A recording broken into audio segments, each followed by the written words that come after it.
All right, here is a look at the leaderboard at the Genesis Invitational out in Los Angeles. Joaquin Niemann leading the way, a 3-shot lead over Cameron Young heading into today's final round. His 194 set it a new 54-hole tournament record, and he aims to become the first wire-to-wire winner in tournament history since Charlie Sifford back in 1969. As for Young, a PGA Tour rookie seeking his first tour title in his 12th career start, we're in the midst of 3 straight first-time winners list Hoagie and Scheffler, overall 5 this season on the PGA Tour. All right, to help us get ready for the final round, which you can watch on CBS, we got Rick Gehman of the First Cut podcast. Let's talk about the Chilean. Rick, he's leading the Genesis Invitational, heading into the final round, doing things at age 23 that are certainly impressive. What is it going to take for him to finally go wire-to-wire if he's do that today?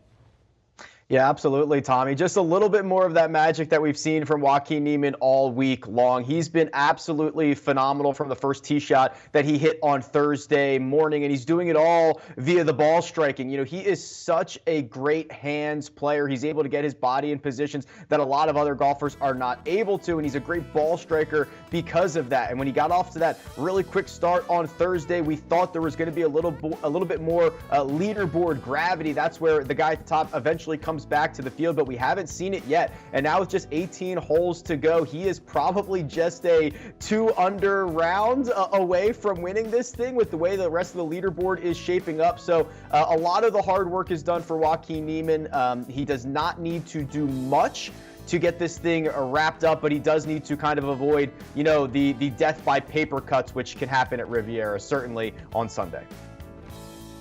To follow up on your point on his frame, it's like him, Zalatoris, against guys like Rahm, DeChambeau, and DJ. What is it about some of these slight guys that are able to still get so much club head speed out there on tour?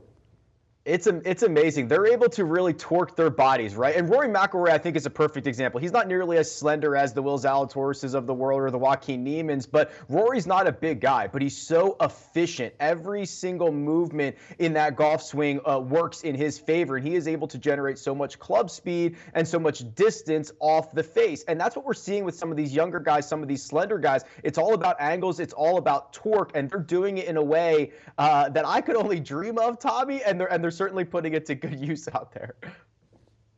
All right, I'm glad you brought up Rory, because the only time a player under age 24, and again, Niemann's 23, outside of the U.S. won a PGA tournament wire-to-wire, it was Rory Mcelroy back in the 2011 U.S. Open, be the youngest winner in this event's history if he's able to indeed go wire-to-wire. If I were to ask you, Rick, the biggest surprise heading into the final round, give me a golfer, who would that be?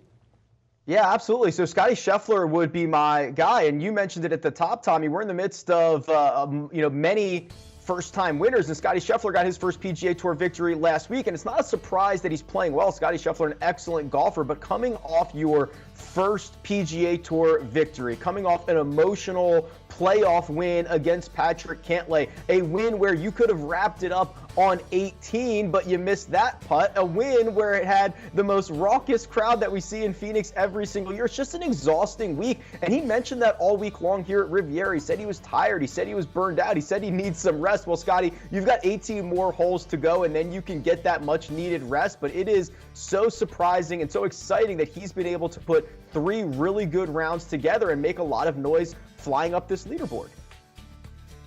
Surely enjoyable watching him in the Ryder Cup at Whistling Straits as well. Again, taking a look at Scottie Scheffler's card, 10 under T6 heading into today's final round. And then how about biggest disappointment for you heading into today?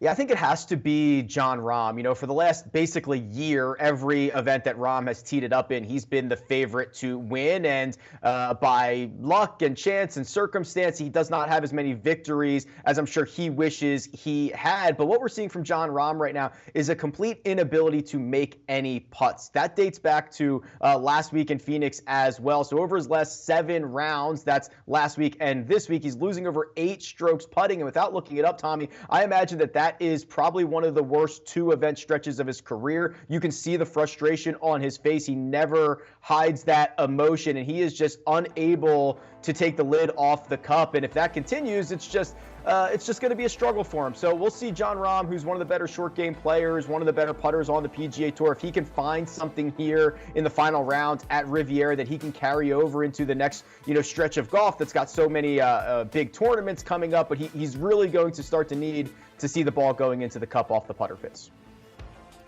I got to follow on Rahm, and you're the perfect guy to ask, because in terms of the betting market, he will continue to be a guy that gets public money, short odds. How do you anticipate bookmakers will continue to price Rahm moving forward, especially when we get to Florida, you think? Yeah, bookmakers are certainly not going to get burned on Jon Rahm. They know how good he's been. If you look at his advanced metrics, he's basically head and shoulders above the rest of the field for the last year or so. And bookmakers, they're not going to take a chance. So you're going to see a lot of really short odds on Jon Rahm. And then when we get into major season, when we get to the Masters, you're probably looking at something like 10-1 on Jon Rahm at that event, as all the best players in the world tee it up for our first major championship. But it is a situation where, Tommy, if Jon Rahm wins before the Masters, if he wins maybe the Players' Championship, something like that, the odds that you'll see on Rahm for the rest of the calendar year are going to be especially short. There will be no values out there for him. So you just hope to be on Rahm for that first victory when it inevitably comes. All right, speaking of value, is there any value in backing Joaquin Niemann more than 2-1 today, or do you think maybe another chaser will come and catch him when it's all said and done? Yeah, I hate laying the big number, but I think it's still Joaquin Niemann's to lose. I mentioned earlier, if he shoots 2 under, 69 around Riviera, he probably gets the job done. His closest chaser, Cam Young, 3 shots back, not necessarily a ton of winning experience or even PGA Tour experience coming from there. And now he's 6 shots clear of kind of the big dogs, the Victor Hovlands, the Justin Thomases, the Colin Morikawas. That is a pretty solid stretch. And Riviera doesn't have a lot of double bogeys out there. There's not a lot of triple bogeys out there where he can really have one bad hole and blow this thing up. It's just a lot of little bogeys, so he really needs to kind of keep his head straight, understand that, hey, there's going to be opportunities to be aggressive. There's going to be opportunities to be conservative. I think he is well managed, well prepared, and I think he gets it done today. All right, Rick, certainly appreciate it. Good to be with you once again. By the way, the next closest person behind Niemann is Cameron Young at plus 450. Rick is the host of the First Cut podcast. They talked about the Genesis Invitational wrapping up Saturday's 3rd round and then previewing today's 4th and final round. It's Rick plus our guy Mark Immelman talking about that on the latest one. Make sure you download and follow today. And a reminder about golf on CBS. Jim Nantz and Nick Faldo at Tiger Woods yesterday talking about his road to recovery. Tiger, of course, not participating as a competitor, but certainly tournament host, has elevated this stop on the PGA Tour. Next up for the tour will be that Florida swing with the Honda Classic next week in Orlando.